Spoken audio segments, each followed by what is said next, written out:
Marketing and General Management. Brett was then asked to join the $9 billion North American tire business of Goodyear and served on the executive team that drove the successful turnaround for the company. He was named Vice President of Goodyear's retail business, where he managed over 800 retail locations in North America with over 8,000 employees. He was then appointed Vice President of Marketing for Goodyear Tire and had responsibility for the portfolios of their 25 tire brands, including Goodyear, Dunlop, Cali Springfield. He managed all aspects of marketing for Goodyear Tires, including the development of new ad campaigns for the 100-year-old company. Brett is a 1988 graduate of Battle Creek High School, where he was a three-sport athlete. He was on football championships teams in '86, '87, and a state semifinalist in '85. He was also a four-year qualifier for state in the discus and a two-year qualifier in the shot put. He was on the track team that won the Class C state championship in track in 1988. He went on to play football at UNO on a full scholarship and then transferred to UNL, where he graduated with a Bachelor of Science degree in finance. He's married to Suzanne Nixon, and she was not able to make it tonight. I think they have a big fundraiser tomorrow for their company there. And Suzanne is a graduate of Kent State University and currently manages a small business they own in Blue Ridge, Georgia, located in the Blue Ridge Mountains about 90 miles north of Atlanta. Brett and Suzanne are very involved in their local community, where they are members of the Ridge Community Church, and Suzanne is on the board of directors for the Humane Society and the Lake Blue Ridge Community Association. Brett is the son of Barry and Kay Ponton of Battle Creek, has two sisters, Tracy, a 1985 graduate residing in Wahoo, and Mindy, a 1997 graduate who lives in Chicago, Illinois. Brett Ponton.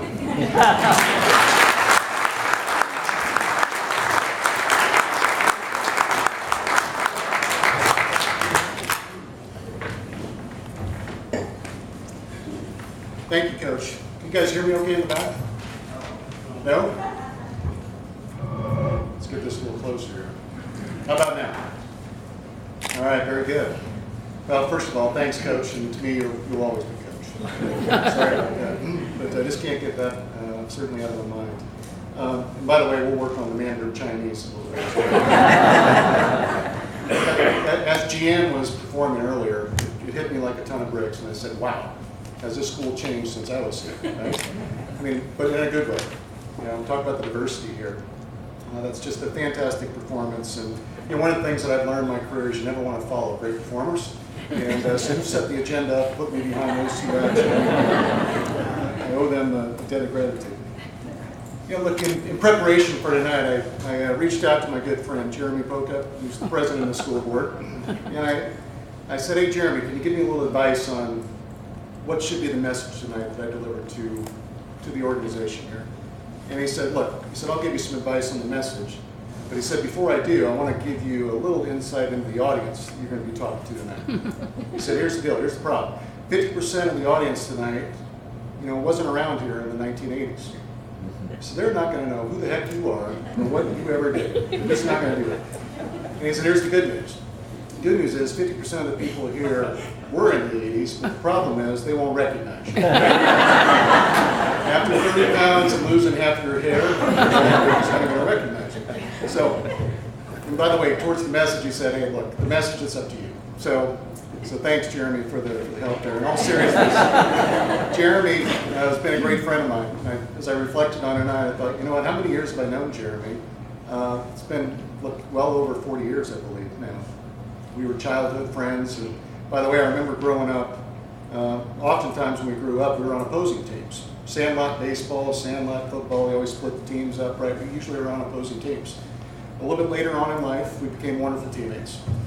Teammates started, we were on track teams together at a very young age, and we went on to perform together for the South Lincoln Track Club. So we had a chance to compete nationally together. Of course, we went on to play basketball together at St. John's Elementary School. And then, of course, had a nice career together here at Battle Creek High School, and then on together as roommates at the University of Nebraska, Omaha. So, no doubt, I consider Jeremy a lifelong friend. He's probably the big brother that I never had, And it's a pleasure to see he and his lovely wife, Donna. And I can probably assure you one thing.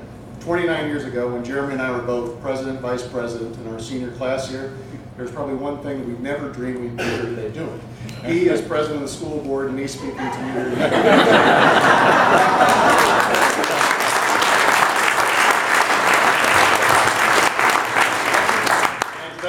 I do want to extend some thanks tonight to the foundation for inviting me here to be here with you tonight. Mr. Beller, Mr. Hymas, thank you so much for the invitation. And look, it's truly an honor to be here with you tonight. I'm honestly humbled by the invitation. You know, I don't get the opportunity to be home very often. Therefore, it's a really special occasion for me to be here with you tonight. So thanks so much for having me tonight. Before I get started, I would like to take the opportunity to introduce some special guests of mine that are here tonight. We did introduce my mom and dad, Barry and Kay, my elder and wiser sister, Tracy, and her husband, Greg, and their children, Shelby and Nick, my niece and nephew.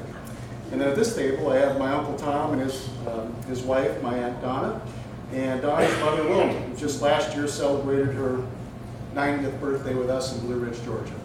And sitting next to Wilma, we have Rod Zemer, who's also my uncle as well, and a good friend of the family, David Shipley, as well. So thank you for extending the invitation to them. As Wayne mentioned, or as Coach mentioned, my wife Suzanne couldn't be here tonight. She's pretty active with the Humane Society in our little town of Blue Ridge, which, by the way, reminds me a lot about her. It's a town of about 1,500 people in the mountains of North Georgia. We're about an hour and a half north of Atlanta, and we're about 8 to 10 miles away from North Carolina. So we love being there. We love being part of that community there. And unfortunately, she was there tonight with a major fundraiser. It's a big part of what she does. I mentioned my sister Tracy, and I'd like to just share a little story about Tracy. I think it's always great to be the middle child. It's always great to be the middle child, and I think it gives you a great opportunity to grow up with a lot of wisdom that you get from your elder siblings. And I remember the first time, I guess I was probably 9 years old, and I just started to get into competitive athletics. And I think there was a contest down in Norfolk. It was a pitch, hit, and run contest. Baseball, right? Pitch the ball, throw the ball, hit the ball, and then run the bases. I think it was during the summer, so my parents couldn't take me. And so Tracy went along with my grandpa Clarence, who has since passed. And I remember this like it was yesterday.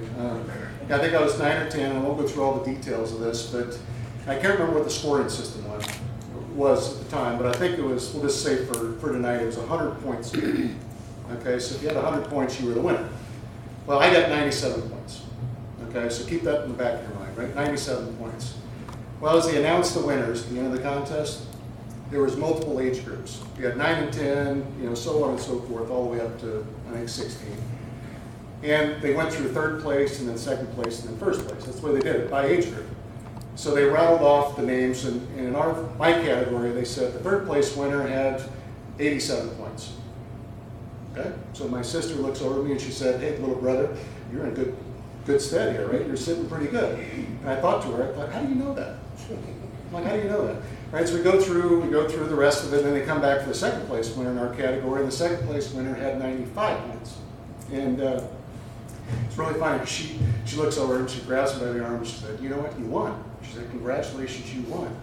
And I looked at her very incredulously and I said, "How do you possibly know that?" I said, "You got to be quiet because I'm concentrating. I think I might win this thing. I don't want you to jinx this, right?" Well, as I go through the rest of the categories, she's trying to explain to me about deductive reasoning, right, and process of elimination, and I was having nothing to do with that. So finally, they called my name as the winner. Not surprising, right? But I didn't know if I was surprised at the fact that I won or the fact that I had a clairvoyant sister. Which, by the way, as I tell that story, I'm looking over at Coach McCormick, who was my math teacher in high school. And he's shaking his head in affirmation, and leaned over to Jill and he said, math was never his strongest suit. You didn't have to say it. I knew what you were saying. Well, in seriousness, when I was preparing my thoughts for tonight, I thought I'd reacquaint myself with what's really going on here at the high school. And by the way, I'm embarrassed to say this, but this is the first time I've been in this facility. And man, what a facility it is. Just incredible, and I'm just so thrilled to be here tonight. But one of the things I did is I did a lot of research, and like most people do when they research things, they go on the website. So I went on the Battle Creek website and spent a lot of time looking at not just the athletic stuff, which I was obviously very interested in, but I looked more at what the leadership is trying to accomplish here with the high school. Certainly as a business leader now, I know it's very important for leadership to establish the vision and the framework for the organization, and I really applaud your administration for doing just a wonderful job with that. And I went further, and I looked at the athletic department. So what's the mission of the athletic department? And I came across a couple of things that I now see on the wall here. The 5 C's of success here at Battle Creek High School. And by the way, I'll share those with you if you haven't read them. By the way, you can read them over here on the wall. But character, very important for student athletes today. Competitiveness, composure, class, and confidence. I think those are really great values, I think, to establish for our student athletes here. As well as the 8 principles of pride that this organization has established for the kids here. Number 1, they want the kids to take advantage of extracurricular activities that the school has to offer. 2, gain positive life skills. And I'm going to talk more about that a little bit later in terms of how important I think that is. Number 3, fulfill the role that is asked of you by your team. 4, demonstrate character by winning, losing with class. And 5, mutual respect for others. 6, enjoy the experience. 7, show integrity by communicating openly and honestly. And number 8, build BC pride for your family, the school, and the community. Well, as I read through those 5 C's and 8 principles, it allowed me to reflect on my own professional career and assess how many of those principles I believe have suited me pretty well in my business career. And maybe to give this some context, Wayne went through my bio, so I'm not going to give you all the gory details there, but I will say this. I spent 18 or 16 years with Goodyear Tire and Rubber Company. In the last 8 years or so, I've been CEO of portfolio companies that are part of private equity owned institutions. And for those of you that maybe know this, some of you may not know this, but most of the large companies in this country and around the world are either publicly traded, where you can buy shares of stock on the exchange, or they're privately held, in many cases owned by large institutional investors, private equity. And what private equity investors do is they partner with management teams like myself, and they go in and they'll buy a company, they'll collectively develop the strategy of the management team, and hopefully we execute that strategy and allows the private equity investor to sell that company, usually 5 to 7 years later, and hopefully for a nice return. And that's really what the model is all about. And so I've been in that space now for about 8 years. And I will say this, private equity investors have a reputation for being very, very demanding on their own employees at their firms, and certainly on their company CEOs and their teams as well. In my career, I've had very strong and challenging directors on my boards that I've served on, people that have come from very impressive pedigrees.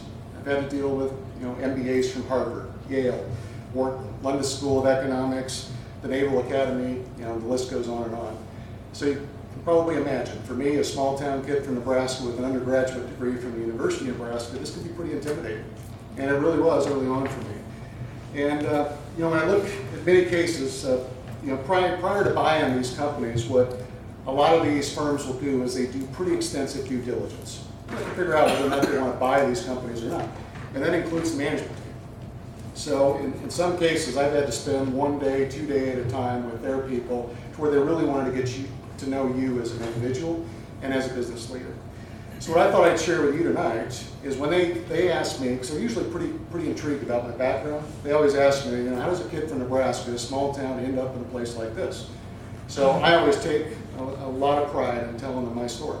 And what I thought I'd do tonight is share with you my story in terms of how I convey that to them. Mind you, it might be a bit more protracted view as I insert a few examples along the way. Well, first of all, when I tell my story to others, especially these firms, I talk a great deal about the foundation that I received growing up here in this wonderful community.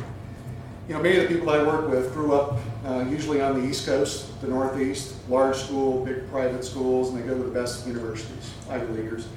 And I tell you, you contrast, I think, growing up in that environment, which certainly has its benefits. No doubt, the vast majority of the people that are working on Wall Street all have that pedigree, no doubt. But I will say, I think there's a tremendous amount of advantages you get as a business leader growing up in a small town. And I talk about that. I say, you know what? One of the things that I loved here about growing up is I think this foundation is built on, I'll call it 4 cornerstones. I think there's 4 cornerstones that make this foundation great here at Battle Creek. And I really think all four of these play an equal part in developing young people for later stages in their life. These four cornerstones are as follows. Number one, great parents. Great parents. I've had the opportunity to work for, or not work for, I kind of did. Now that I mention it, I did have the opportunity. But parents that were great role models, right? Strong Midwestern values, strong work ethic, disciplined, and they held you accountable for your actions. We went to church every Sunday. We were expected to be home when the whistle blew. I don't know, does it still blow here? No. It doesn't? We need to talk to the mayor about it. So at the time, when we were expected to be home when the whistle blew, and in the summertime when the street lights came on, it was time to go home. Certainly a much simpler life back then, but a very enjoyable one. But I come back to the discipline point. And no doubt I was on the receiving end of the wrong end of the fly swatter a number of times from my mother. Grounded a number of times, and certainly got my mouth washed out with soap more times than I could count. But the parents here, I think my parents are certainly wonderful. Number two, I think it's all about a great community. That's the second cornerstone that makes it great here. Great community. And if you think about what a community is, it's really a network of parents that share the same values. And growing up here, it was so wonderful for us as kids, I think, to grow up with parents that liked each other, they spent a lot of time together, and they shared the same values. And that created consistency, a lot of consistency, because if you're playing or hanging out with friends, you knew that they were administering the same values that you got at home. So it created a lot of consistency, I think, for us young kids growing up. And those parents all shared the same work ethic, pride in their community, their churches, and their schools. And the other thing I'll cite as well is how friendly this community is and how caring this community is. Very compassionate. When someone's in need, this community is always there to help someone in the time of need. Third cornerstone that makes up this foundation is great schools. And all the schools in this community, in my opinion, certainly when I was growing up, were exceptional. I had a wonderful experience going to elementary school here at Battle Creek Public. I then transferred over to St. John's, where I spent, 6th grade through 8th grade. Had a great experience there, and then back, of course, here at Battle Creek High School. And I will say this, each and every one of these schools were chock full of caring administrators and very passionate teachers that really cared deeply about the development of those kids. It was wonderful. And the fourth cornerstone, this great foundation, I think, is great coaches. And the coaching staffs at all levels in this community growing up were exceptional. The coaches, without exception, reinforced the values of the parents and the community as a whole. The coaches were the one responsible, I think, for bringing to life, the values that the parents had every day of the kids.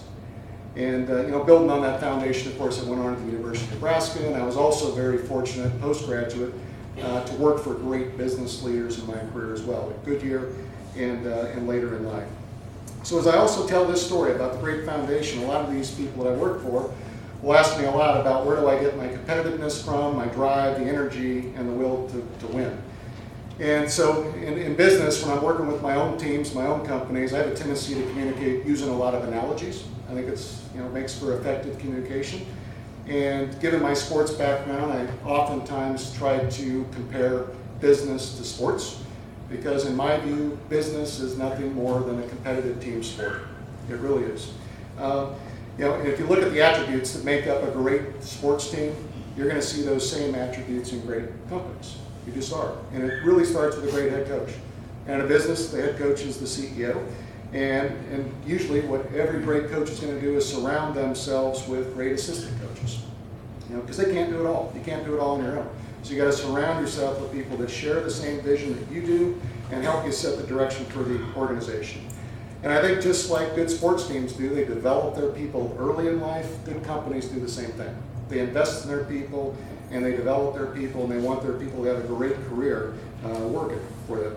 And to that end, I personally believe that there's nothing better for young kids today than to prepare them for life than playing competitive athletics as a student athlete.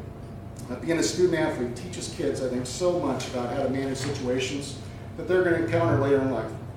If you think about what they learn in playing athletics, you learn how to multitask. You got to balance academics, athletics, all the other activities. Teaches you how to deal with stress, because you got to manage priorities. There's just so many things that it teaches you, how to do it. You learn how to be part of a team and play a role in that team. You learn how to compete and understand the effort required to be great and win. You learn how to deal with adversity and disappointment, because it happens in every business and it happens to us all in life. And you learn how to win with class and lose with dignity.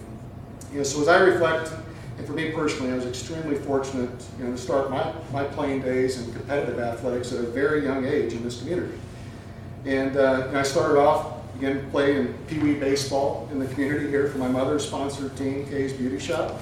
I threw the discus for our local track clubs, and then on to the South Lincoln Track Club, and then on to play basketball at St. John's under the late, great Pastor Glenn Bauman, who was just a wonderful coach and a great mentor. And we played junior high football under Coach Greer. And he was a wonderful coach in his own right. And it certainly gave me the opportunity, I think, to learn some of these life skills at a very, very early age in life, much sooner than most people would expect. The other thing I think it does at a very early age is it sets the platform, it sets a foundation that allows the coaches at the high school level to apply a more mature coaching process to the kids, because they've been developed to a certain degree by the time they get there. So that's one point. And I will say this, I think you, the community, play such an important role as well in inspiring these young people to excel. I recall growing up, going to the city park every Friday night, because that's where the football field was when I grew up, out at the city park. We used to go out there every Friday night under lights and watch the team play. And I tell you, there was nothing better than seeing the whole town turn out to watch their sporting team. It was very motivating, I think, for us young people to see that. And I also remember, after the game, if we won, there was a big victory bell out at the park. It was off the ground, probably maybe 15, 20 feet. I know Mr. Bell or Mr. Hymas are cringy, right, when they think about the liability here today. But our players would shimmy up that pole, right, and they'd ring that victory bell, right? No worry about liability, of course, people falling off, and I don't think anybody ever did. But it was great to see that, right? Great to see you celebrate success and victory, and the whole community, I think, shared in that. And I distinctly remember going to David City to watch the football team win Coach Schnitzler his first state championship in 1981. I recall how inspiring those great players were from that team in 1981. The Schnitzler brothers, Rob, Craig, Marty Mullins, Todd Mink, and many others became great role models for us. We were 6, 7 years behind them, and I will say this, that team inspired our generation, I think, to work extremely hard, that no doubt set the foundation that led to the back-to-back state championships that we enjoyed in '86 and '87. So I think collectively, between the community, the coaches, and the older players, they instilled this very compelling passion, I think, and desire for young kids in our community here to want to work hard and win, and certainly enjoy the success that comes with that.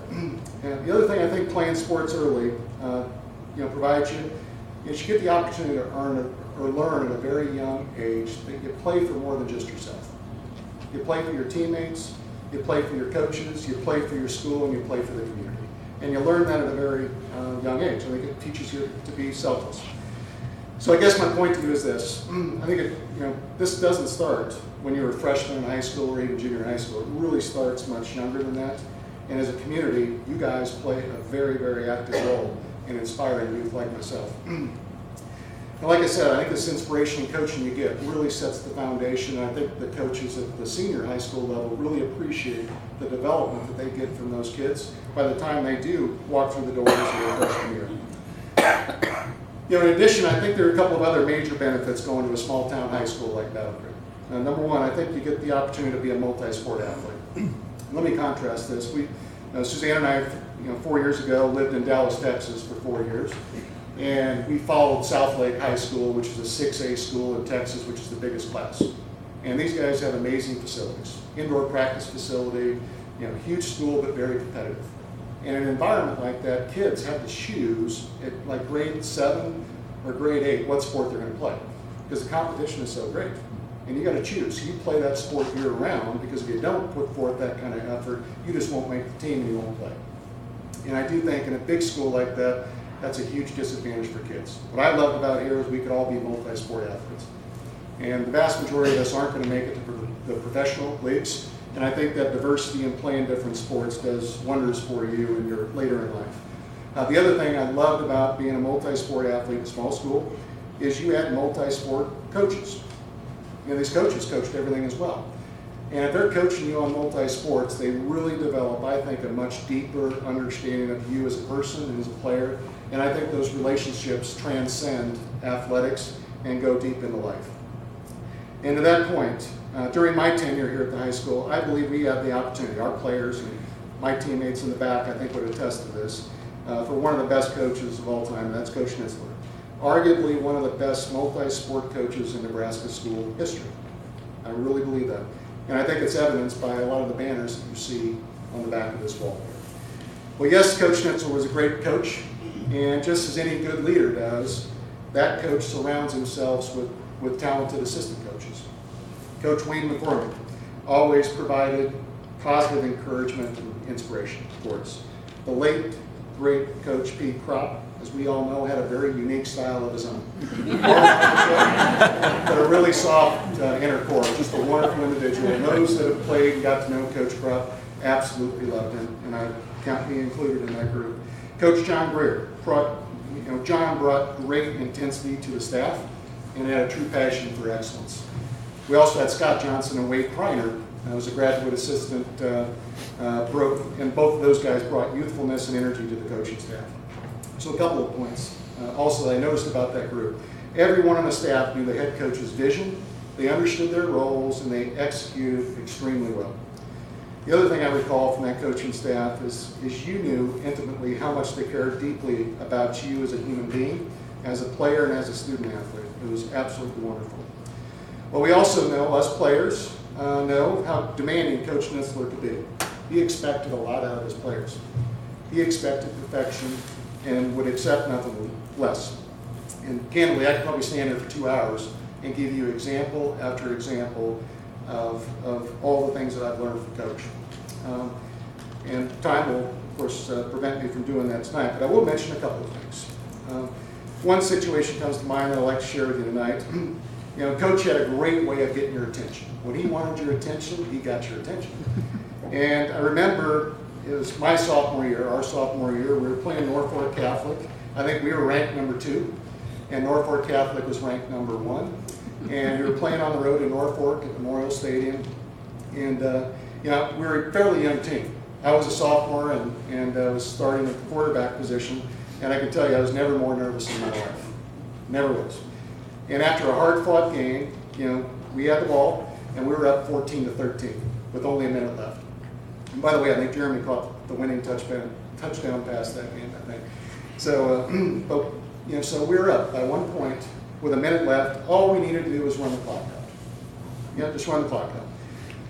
Well, we never practiced, I guess what you would call victory formation. You know, you take the ball back from the center, and we never practiced that. And the reason why we never practiced it, because usually we were so far ahead in the games, the underclassmen would be playing, and they would run out the clock at the end of the game. So anyway, the play comes in from the sideline, and the coach says, hey, take a knee, right? We're going to run the clock out.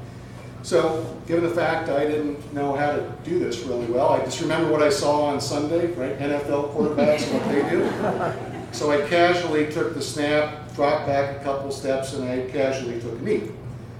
Well, Norfolk Catholic had 1 timeout left, and they called it. And so as they called the timeout, I look over to the sideline, and I see Coach Nitzler coming towards us in the huddle. And I'll use his phrase, he was hell-bent for election. Okay? And he looked angry. He looked really, really angry. And I thought to myself, I remember thinking about this, I said, you know what, that's really